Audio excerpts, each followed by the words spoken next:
Certaines structures et projets de transport semblent tout droit sortis du futur. Mais vous êtes-vous déjà demandé combien d'argent a été dépensé pour leur construction? Je vais vous révéler un secret. Le coût de la plupart d'entre eux dépasse des milliards de dollars. Dans cette vidéo, nous allons découvrir tout, de la super ville chinoise au projet fou pour JFK, en passant par les projets les plus chers du monde actuellement en construction. Numéro 14. Xiong'an New Area, une ville futuriste. La Chine ne cesse d'étonner avec ses idées novatrices. Cette fois, les autorités du pays se sont lancées dans la construction à grande échelle d'une véritable ville du futur, la Xiong'an New Area. En 2017, la Chine a commencé à mettre en œuvre ce projet et déjà près de 1,5 million de personnes vivent à Xiong'an. Impressionnant, n'est-ce pas? Cependant, la ville n'est pas encore entièrement construite. Elle devrait être achevée d'ici 2035. Mais même à l'heure actuelle, elle se distingue par sa beauté et son infrastructure développée. L'idée de créer un quartier moderne dans le nord de la Chine est née principalement parce que cette région ne se développait pas aussi rapidement que le sud du pays. Pour équilibrer le développement national, il a été décidé de créer un puissant pôle industriel, et cette nouvelle ville était la solution idéale pour remplir cette mission. L'emplacement de Xiong'an a été soigneusement choisi, car Pékin se trouve à seulement 100 km de là. Ce district prometteur devait attirer les habitants de Pékin, soulageant ainsi quelque peu la capitale chinoise, densément peuplée. La stratégie était excellente et elle a fonctionné. Les gens ont effectivement commencé à déménager à Xiong'an, mais qu'offre exactement cette ville? Xiong'an est conçue en tenant compte de toutes les avancées innovantes, offrant ainsi un cadre de vie et de travail confortable. De nombreuses grandes entreprises de Pékin y ont déjà installé leurs bureaux. La ville est construite selon le principe du quartier à 5 minutes, ce qui signifie que tous ses résidents auront accès aux établissements médicaux, aux écoles, aux crèches et aux autres services universels en seulement 5 minutes à pied. Xiong'an est classée comme une ville verte. Il n'y a pas de voitures, sauf des véhicules électriques autonomes, et il n'y en aura jamais. En revanche, le nombre de plantes et d'arbres est tout simplement impressionnant. Rien qu'en 2017, plus de 14 millions d'arbres et d'arbustes ont été plantés dans la ville. La liste des avantages de cette ville pourrait être longue, alors passons à la partie la plus intéressante. Le coût de ce projet. Selon les données officielles, le budget de construction s'élève à 95 milliards de dollars. Et ce n'est probablement pas le coût final de la ville. Numéro 13. Aéroport international. John F. Kennedy, une nouvelle ère pour le transport aérien. L'aéroport international, John F. Kennedy, situé dans le quartier du Queens à New York, a été construit en 1947. C'est le plus grand des 3 aéroports de la ville de New York. Il est utilisé par 90 compagnies aériennes et accueille plus de 60 millions de passagers par an. Au fil des ans, les autorités américaines ont modernisé l'aéroport, car il a été construit il y a longtemps. Cependant, la dernière mise à niveau, dont le plan a été élaboré en 2017, est la plus ambitieuse. Le gouverneur de New York s'est fixé pour objectif de transformer cet aéroport vieillissant en un complexe interconnecté de classe mondiale. Selon le plan de reconstruction, l'amélioration passera par la création d'un terminal moderne unique qui remplacera les petits terminaux existants. Les routes menant au complexe seront également modifiées pour former un circuit continu, facilitant l'accès des véhicules. De plus, des parkings modernes, incluant des options de stationnement longue durée, seront construits. Le terminal sera équipé selon les normes les plus modernes. À l'intérieur, il y aura des restaurants, des zones commerciales et des salles de conférence. Les améliorations incluront également des systèmes de sécurité de pointe, notamment l'installation de vidéosurveillance et de systèmes de reconnaissance faciale pour tous les passagers à l'intérieur du terminal. La combinaison de ces idées transformera le plus grand aéroport de New York en l'un des plus sûrs, confortables et innovants au monde. De plus, ces solutions permettront d'accueillir un nombre croissant de passagers qui devrait atteindre 75 millions par an d'ici 2030 et 100 millions d'ici 2050. Au rythme actuel de croissance, l'aéroport atteindra sa pleine capacité dans les 10 à 20 ans, 15 prochaines années. La reconstruction de l'aéroport a débuté en 2022 et devrait être achevée d'ici 2030. Le coût de ce projet s'élève à 19 milliards de dollars. Numéro 12. Grand Paris Express, une révolution du métro. Le Grand Paris Express est devenu le projet ambitieux de la France, visant à améliorer le métro parisien. Son objectif principal est d'assurer l'accessibilité des transports au centre-ville pour les habitants de la banlieue. Grâce à ce projet, le nombre de voitures sur les routes parisiennes sera réduit d'au moins 150 000, ce qui aura un impact positif sur l'environnement de la capitale. De plus, l'extension du métro permettra aux voyageurs de rejoindre beaucoup plus rapidement le plus grand aéroport de France, Charles de Gaulle, ainsi que les aéroports du Bourget et d'Orly. Selon le plan du projet, après la fin des travaux, la longueur totale des voies du métro parisien augmentera de 200 km. Pour ce faire, 4 nouvelles lignes seront construites et les lignes existantes 11 et 14 seront prolongées. Ainsi, le métro parisien pourra accueillir jusqu'à 2 millions de passagers par jour. Les conceptions de toutes les nouvelles stations et des stations modifiées incluent des barrières vitrées séparant les voies des quais afin d'améliorer la sécurité. L'aménagement de toutes les salles vise à offrir une expérience confortable aux passagers du métro. Pour cela, elles seront dotées d'un éclairage abondant et de végétation. La construction des nouvelles lignes et l'extension des anciennes ont commencé en 2015. Initialement, il était prévu que le projet durerait 15 ans et que le métro modernisé ouvrirait en 2000 entièrement en 2030. Cependant, en raison de la désignation de Paris comme ville hôte des Jeux Olympiques de 2024, les autorités françaises ont décidé d'accélérer considérablement les travaux.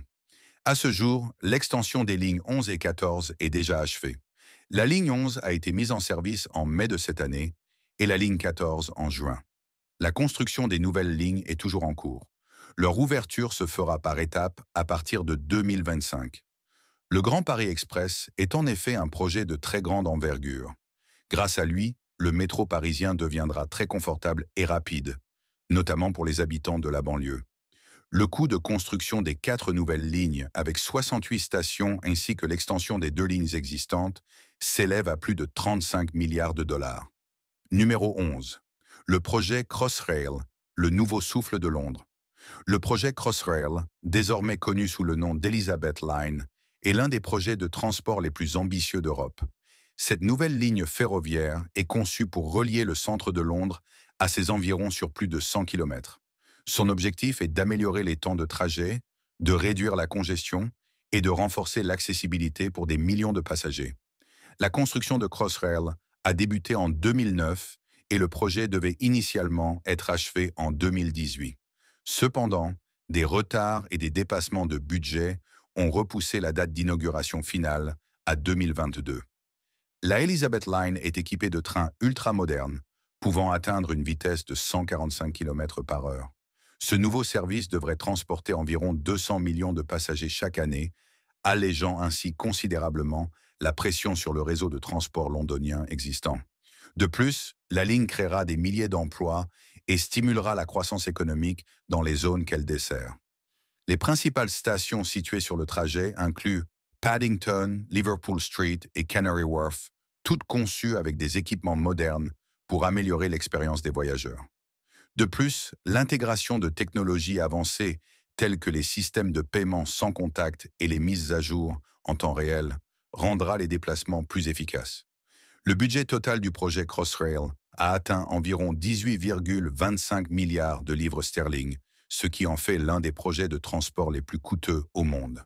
Le financement de cet immense projet provient d'une combinaison de fonds publics, d'investissements privés et de contributions des autorités locales de Londres. Bien que le projet ait rencontré de nombreux défis, notamment des problèmes logistiques et la pandémie de Covid-19, la Elizabeth Line est prête à transformer le paysage du transport public londonien pour les années à venir. Numéro 10. Le réseau ferroviaire à grande vitesse, un bond en avant dans les transports. Le réseau ferroviaire à grande vitesse de la Chine est une autre réalisation extraordinaire qui a révolutionné les déplacements dans le pays. Il s'agit du réseau le plus long au monde, s'étendant sur plus de 37 000 km.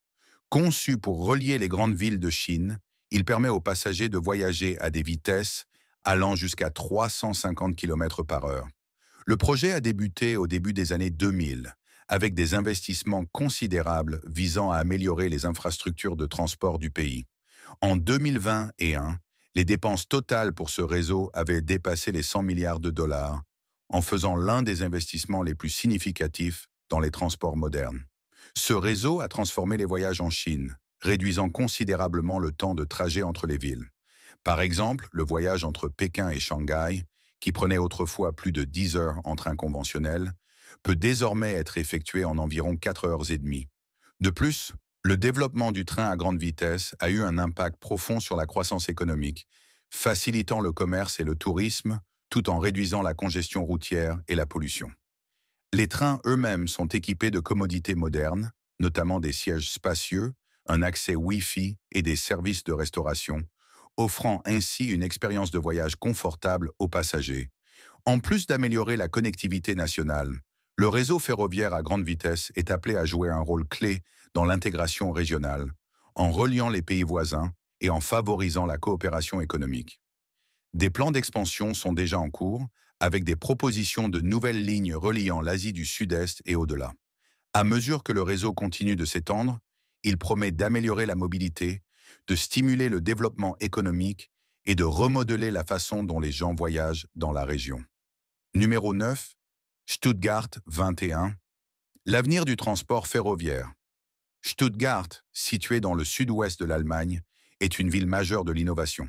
En 2008, les autorités municipales l'ont qualifié de « nouveau cœur de l'Europe » et ont lancé de nombreux projets visant à faire de Stuttgart une ville où le monde des affaires rencontre l'avenir. L'un de ces projets est Stuttgart 21, un projet de développement ferroviaire et urbain d'envergure. Le plan du projet prévoyait la démolition complète de l'ancienne gare Terminus et la construction d'une nouvelle gare souterraine traversante à 8 voies. Pour concrétiser cette idée, la nouvelle gare devait être construite non pas verticalement mais horizontalement, c'est-à-dire en la faisant pivoter de 90 degrés par rapport à l'emplacement de l'ancienne. En outre, cela nécessitait la construction de nouveaux tunnels d'une longueur totale de 30 km, ainsi que de 57 km de lignes ferroviaires. La nouvelle gare traversante doit être intégrée au réseau ferroviaire à grande vitesse. Par conséquent, le temps de trajet entre certaines destinations sera considérablement réduit.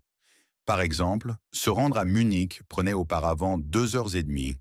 Après la construction de la nouvelle gare, ce trajet ne prendra plus qu'1 heure et demie. Le projet prévoit également la création d'un nouveau dépôt ferroviaire dans les environs de l'aéroport de Stuttgart et du parc des expositions, reliant ainsi ces deux infrastructures essentielles au réseau de transport. Les travaux de construction ont commencé en 2010. Selon les premières estimations, le coût du projet devait être de 2,5 milliards d'euros, mais il est désormais rapporté que Stuttgart 21 coûtera au moins 11 milliards d'euros. La mise en œuvre d'un projet d'une telle envergure exige des investissements colossaux. D'importants fonds ont également été alloués au design de Stuttgart 21, qui comprend des espaces verts et 28 immenses colonnes en forme de coupe. Pour leur construction, il a fallu 350 tonnes d'acier et 685 mètres cubes de béton. Stuttgart 21 est devenu un projet très controversé et complexe, auquel peu croyaient. Cependant, les autorités allemandes n'ont pas reculé devant les difficultés et ont poursuivi la réalisation de leur plan. L'achèvement des travaux est prévu pour 2025.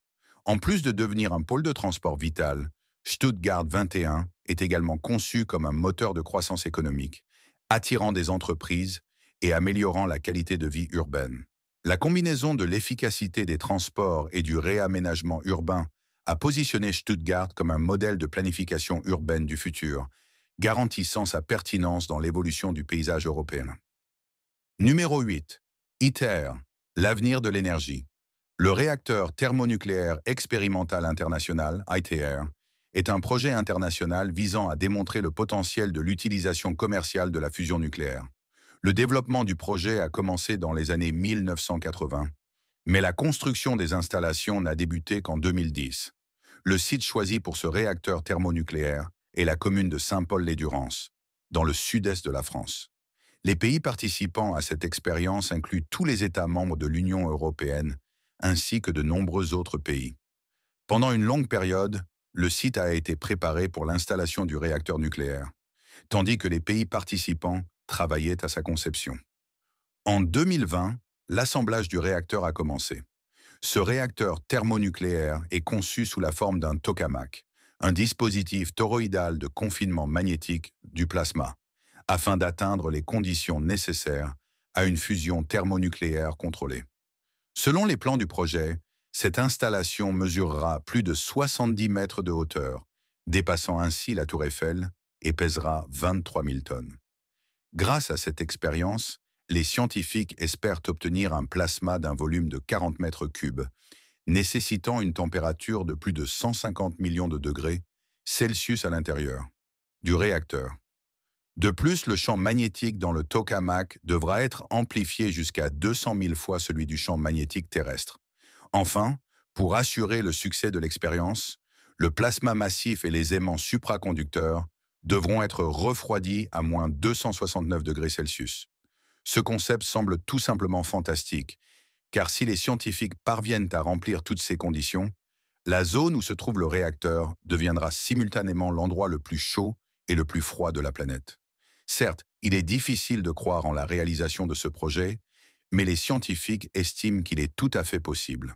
Par conséquent, les investissements dans ce projet ont déjà dépassé les 25 milliards de dollars. Si le projet ITER aboutit, il marquera une avancée majeure dans la quête d'une énergie durable. Si la fusion nucléaire s'avère viable, elle pourrait inaugurer une nouvelle ère d'énergie propre, offrant une abondance d'électricité sans les conséquences environnementales associées aux combustibles fossiles. Numéro 7. Le projet ferroviaire à grande vitesse Mumbai-Ahmedabad. La révolution des transports en Inde. Actuellement, un gigantesque projet de transport est en cours en Inde. La construction d'une ligne ferroviaire à grande vitesse reliant Ahmedabad, dans l'état du Gujarat, et Mumbai, la capitale du Maharashtra. Il est intéressant de noter que l'Inde possède l'un des plus vastes réseaux ferroviaires au monde, avec une longueur totale de plus de 64 000 km. Cependant, le pays n'a jamais eu de ligne à grande vitesse. Ce projet marquera donc une première pour l'Inde. La liaison à grande vitesse fera partie de la ligne Pune-Ahmedabad-Mumbai, longue de 650 km. La section concernée par ce projet s'étendra sur 508 km, dont 468 seront construits en surface, tandis que 27 km seront en tunnel, incluant une section sous-marine, et 13 km seront surélevés. Grâce à cette nouvelle ligne, le temps de trajet entre les deux villes sera réduit de 4 fois, passant de 8 heures à seulement 2 heures. Le chemin de fer à grande vitesse Mumbai-Ahmedabad débutera au complexe Bandra Kurla à Mumbai et se terminera près de la gare de Sabarmati au Gujarat. Au total, la ligne comprendra 12 stations. Une fois en service, 2 types de trajets seront proposés aux passagers, un service rapide et un service express. Avec la première option, les passagers pourront voyager de Mumbai à Ahmedabad en 2 heures et 7 minutes sans arrêt. La seconde option inclura des arrêts, portant la durée du voyage à 2 heures et 58 minutes. En tout, 70 trajets seront effectués chaque jour dans les deux sens. Pour cette ligne à grande vitesse, des trains japonais E5 Shinkansen seront achetés et adaptés aux conditions météorologiques de l'Inde. L'Inde est connue pour ses températures extrêmes, pouvant atteindre 50 degrés Celsius en plein soleil. C'est pourquoi ces trains seront équipés de systèmes de refroidissement spéciaux, de climatiseurs et de filtres à poussière.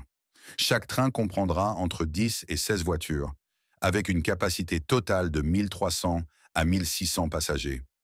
La vitesse maximale des trains sera de 350 km par heure. L'ouverture de cette ligne est prévue pour août 2026. Le coût du projet dépassera les 15 milliards de dollars. Grâce à ce réseau ferroviaire, l'Inde espère moderniser considérablement ses infrastructures de transport, favoriser le développement économique et améliorer la connectivité entre ses principaux centres urbains. Numéro 6. Silicon Valley, le centre de l'innovation. Silicon Valley est située en Californie du Nord, aux États-Unis. Cette région est le centre mondial de la technologie moderne et de l'innovation. Elle abrite les sièges sociaux de nombreuses grandes entreprises internationales. C'est là que les circuits intégrés à base de silicium, les microprocesseurs et d'autres technologies ont été développés. Un tiers de tous les investissements en capital risque aux États-Unis sont destinés à cette région, ce qui en fait un centre de premier plan et un écosystème pour les innovations des startups high-tech. Sans aucun doute, les autorités américaines continuent à développer cette région prospère de leur économie. En 2024, la deuxième phase d'un vaste projet visant à améliorer Silicon Valley a été lancée. La première phase a été achevée en 2020. Grâce à cela, le système de transport Bay Area Rapid Transit, BART, a acquis 2 nouvelles stations, chacune faisant partie de 2 grands centres de transit. La deuxième phase prévoit l'extension du service BART de 16 km. Il est prévu que, grâce à ce projet, d'ici 2036, la ligne puisse accueillir plus de 54 000 passagers par jour. La construction des stations sera terminée en 2036, soit dans seulement 12 ans.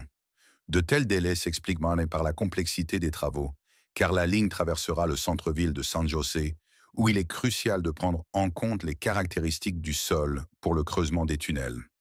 Malgré ces défis, les autorités sont confiantes dans la réussite du projet. L'extension du système régional BART offrira une alternative de transport rapide et pratique le long des principales routes, garantira un accès rapide aux grands centres d'emploi de la région de la baie et améliorera la connectivité des services de transport régionaux. Elle contribuera au développement économique de la région et augmentera la mobilité des populations en situation de précarité en matière de transport. Cela semble attrayant, mais le coût de ce projet promet d'être incroyablement élevé. Initialement, l'investissement était estimé à 12,2 milliards de dollars, mais un mois après le début des travaux, il a grimpé à 12,7 milliards. L'histoire a montré que de tels projets connaissent souvent une hausse des coûts, suscitant des inquiétudes quant au dépassement budgétaire et au retard. Les experts estiment que le coût final pourrait dépasser les estimations initiales, reflétant la complexité du développement des infrastructures urbaines modernes. De plus, le succès de Silicon Valley continue d'attirer l'attention des investisseurs internationaux, en faisant un acteur clé du paysage technologique mondial. Alors que de plus en plus de start-up et d'entreprises établies s'y installent, les projets en cours visent à soutenir cette croissance, garantissant que Silicon Valley reste à la pointe de l'innovation technologique pour les années à venir. Numéro 5. High Speed 2, le projet ferroviaire ambitieux du Royaume-Uni. High Speed 2 est un projet majeur en Angleterre, visant la construction d'une ligne ferroviaire à grande vitesse. En 2007, les habitants de Londres ont déjà pu apprécier la commodité du train à grande vitesse High Speed 1, qui relie la capitale au tunnel sous la Manche. Cependant, les autorités du pays ont décidé d'aller plus loin et ont annoncé en 2017 la construction de High Speed 2. Selon le plan initial, la ligne devait partir de Londres, depuis la gare d'Euston, jusqu'au centre de Birmingham, puis se diviser en 2 branches en direction de Manchester et de Leeds. La longueur totale de la ligne ferroviaire devait dépasser 500 km. Cependant, après le début des travaux, les plans ont changé, principalement en raison d'une estimation budgétaire erronée. Initialement, le coût du projet était estimé à 47 milliards de dollars, mais il est ensuite apparu clairement qu'il augmenterait d'au moins 2 fois. Dépenser 100 milliards de dollars est une somme astronomique.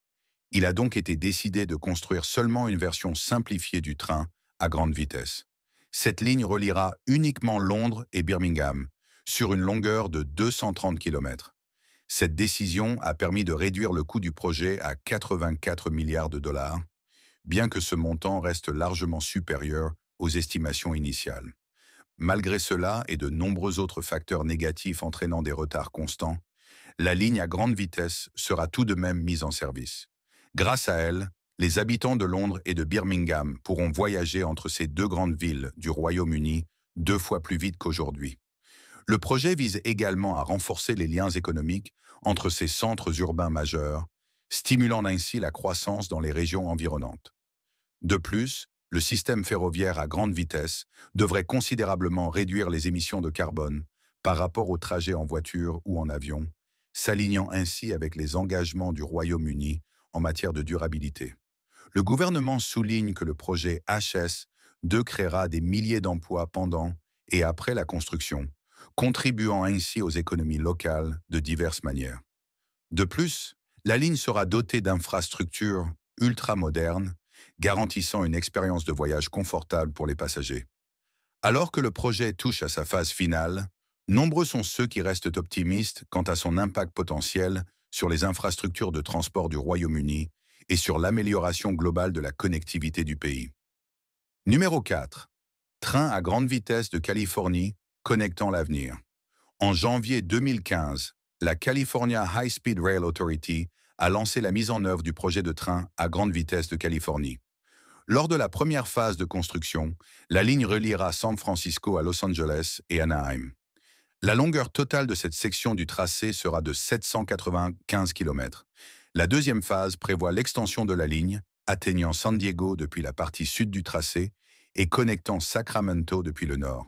Ainsi, la longueur totale du train à grande vitesse de Californie s'étendra finalement sur 1249 km. L'idée de créer un système ferroviaire à grande vitesse aux États-Unis est apparue pour la première fois en 1979, mais le projet n'a pas été approuvé à l'époque. Pendant ce temps, la population de la Californie a connu une croissance significative, incitant le gouvernement à moderniser son système de transport en conséquence. Les autorités ont conclu que les lignes à grande vitesse offriraient des avantages économiques et environnementaux considérables. Le projet de construction ferroviaire en Californie est méticuleusement planifié afin de créer le mode de transport le plus confortable et pratique pour les habitants. Chaque train pourra atteindre jusqu'à 400 mètres de long et comprendra divers types de voitures, telles que des voitures silencieuses, des espaces de jeux familiaux, des wagons-restaurants et même des salles de conférence. La capacité de chaque train sera d'environ 1300 passagers, entraînant un flux de passagers quotidien estimé à environ 115 000 personnes.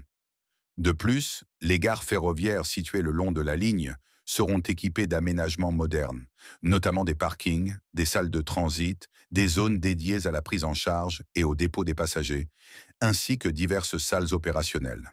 Le coût de ce projet ambitieux est estimé à 128 milliards de dollars.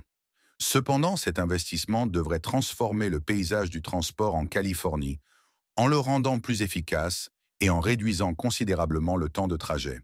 En outre, le système ferroviaire vise à contribuer à la durabilité environnementale en réduisant les émissions de carbone associées aux moyens de transport traditionnels.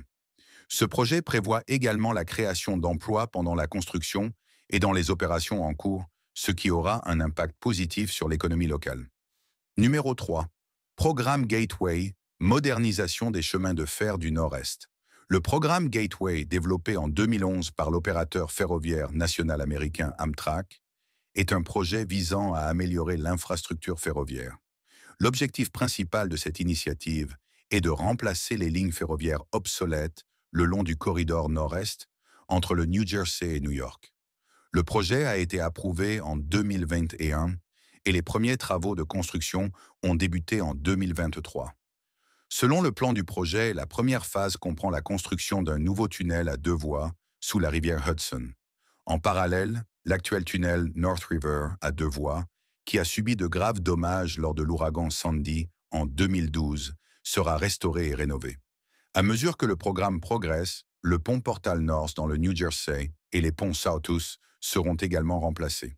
Le programme prévoit en outre la construction du pont Portal South et de la boucle de Bergen dans le New Jersey, ainsi que de nouvelles gares ferroviaires pour améliorer l'accessibilité. L'ampleur globale de ce projet est immense, et son coût est estimé à 16 milliards de dollars. Cependant, les autorités américaines estiment que ces dépenses sont justifiées. Grâce à ce programme, la fiabilité à long terme du corridor entre le New Jersey et New York sera garantie. Une fois le programme Gateway entièrement achevé, il y aura 4 voies disponibles entre le New Jersey et New York, ce qui augmentera considérablement la capacité du trafic ferroviaire. Le programme devrait encourager les gens à utiliser les services ferroviaires, car les améliorations rendront ce mode de transport encore plus confortable, fiable, rapide et respectueux de l'environnement. Cette initiative constitue une partie essentielle de la stratégie d'amélioration des infrastructures de la région, répondant à la demande croissante de solutions de transport efficaces dans l'un des corridors les plus fréquentés du pays. Numéro 2. Sydney Metro, expansion du transport urbain. Actuellement, des travaux sont en cours pour étendre le métro à Sydney, la ville la plus peuplée d'Australie, située dans l'État de la Nouvelle-Galles du Sud. Si vous pensez que cela est dû à une infrastructure obsolète nécessitant des améliorations, vous vous trompez. Étonnamment, dans une ville aussi grande que Sydney, avec une population de plus de 5 millions d'habitants, Le métro n'a été inauguré qu'en 2019. Tous les travaux en cours relèvent davantage d'une poursuite de la construction du métro que d'une rénovation. La construction d'un métro était tout simplement essentielle pour une ville comme Sydney, puisque le Grand Sydney compte 658 banlieues. Naturellement, de nombreuses personnes de cette région travaillent dans Sydney même, rendant l'accessibilité des transports cruciale. Heureusement, les autorités de la Nouvelle-Galles du Sud ont donné la priorité au confort de leurs résidents et ont lancé la construction d'un métro reliant de nombreuses banlieues du Grand Sydney au centre-ville. Actuellement, la longueur totale du métro est de 36 km, comprenant 13 stations. Cependant, cela ne suffisait pas, et les autorités ont donc décidé de l'étendre. Le nouveau tronçon de la ligne s'étendra du nord-ouest au sud-ouest de Sydney, atteignant finalement la station de Chatswood. La longueur totale de ce trajet sera de 15,5 km, avec 6 stations supplémentaires prévues le long de la ligne principale. La construction de cette section utilise des machines de pointe, notamment une machine de forage de tunnel de 975 tonnes nommée Catlin. Cette machine est conçue pour fonctionner dans diverses conditions géologiques, y compris la section sous le port de Sydney. Pour réduire les temps d'attente, en particulier aux heures de pointe, les intervalles entre les trains ne dépasseront pas 2 minutes. Cela augmentera considérablement le flux de passagers et améliorera l'efficacité globale. Le coût estimé du projet d'expansion du Sydney Metro s'élève à environ 25 milliards de dollars. En plus d'augmenter la capacité, cette extension vise à améliorer la connectivité régionale, permettant aux habitants d'accéder plus facilement aux opportunités d'emploi et aux services essentiels. Alors que Sydney continue de croître, cet investissement dans le transport public contribuera à accueillir une population en augmentation, rendant la ville plus vivable et plus respectueuse de l'environnement. De plus, ce projet souligne l'engagement des autorités australiennes à créer un réseau de transport durable, favorisant la croissance économique et réduisant la congestion routière. Numéro 1. LNG Canada, un terminal d'exportation de gaz naturel liquéfié. LNG Canada, Development Inc. est une entreprise industrielle créée pour construire un terminal d'exportation de gaz naturel liquéfié. Le site choisi pour le terminal est Kitimat, une municipalité de district située sur la côte nord de la Colombie-Britannique, au Canada. Les principaux investisseurs du projet sont 5 grandes entreprises internationales, dont Shell plc et Mitsubishi Corp. On prévoit que le gaz naturel liquéfié sera acheminé vers les pays clients à partir de 2 unités de traitement d'une capacité d'environ 14 millions de tonnes par an. Cependant, une fois le projet pleinement opérationnel, le volume d'exportation devrait atteindre 26 millions de tonnes par an. La mise en œuvre du projet comprend 2 étapes principales. La première étape consiste en la construction d'un gazoduc côtier de 670 km traversant le nord de la Colombie-Britannique. La société nord-américaine TC Energy Corporation est chargée de son bon fonctionnement. Selon le plan du projet, la capacité initiale du gazoduc sera de 2,1 milliards de pieds cubes par jour. La deuxième étape concerne la construction de l'usine de liquéfaction et de stockage du gaz naturel. La technologie de production inclura un système permettant de refroidir le gaz naturel à l'état liquide et de le stocker. De plus, un port sera construit à Kitimat, spécialement conçu pour les navires transportant du gaz naturel liquéfié. Il est prévu que ces navires emprunteront le chenal Douglas, chargeront la matière première et partiront vers des destinations internationales, principalement en Asie, où la demande en gaz naturel est particulièrement forte. Ce projet peut sembler ordinaire d'un point de vue économique, mais son coût est impressionnant, s'élevant à 31 milliards de dollars. Le terminal devrait créer des milliers d'emplois durant la phase de construction et, une fois opérationnel, il contribuera considérablement à l'économie locale. De plus, cette installation jouera un rôle crucial dans la réponse à la demande mondiale croissante en sources d'énergie propre. En exportant du gaz naturel liquéfié, le Canada espère réduire les émissions de gaz à effet de serre, car le gaz naturel est une alternative plus propre au charbon et au pétrole. Le projet met également en évidence l'engagement du pays à opérer une transition vers des solutions énergétiques durables, se positionnant ainsi comme un acteur clé sur le marché mondial de l'énergie. La construction et l'exploitation de ce terminal ne renforceront pas seulement l'infrastructure énergétique du Canada, mais contribueront également positivement à l'économie, tout en promouvant la responsabilité environnementale. Lequel de ces méga-projets trouvez-vous le plus passionnant? Dites-le nous dans les commentaires ci-dessous. À la prochaine!